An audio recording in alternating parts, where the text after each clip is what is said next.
Welcome to Venky pen works. దేశవ్యాప్తంగా సరుకులు ప్రజా రవాణాను సులభతరం చేయడానికి కేంద్రం భారతమాల ప్రాజెక్టుని 2017లో తీసుకొచ్చింది.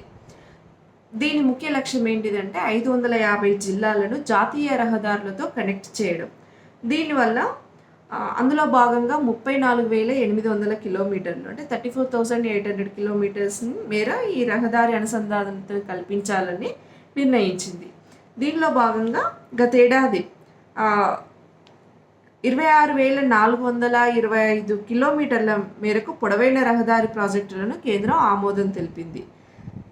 దానికి గాను ఇప్పటి వరకు 19,201 కిలోమీటర్ల మేర రోడ్ల నిర్మాణం పూర్తయిందని ఈ మధ్యన లోక్సభలో కేంద్రం వెల్లడించింది.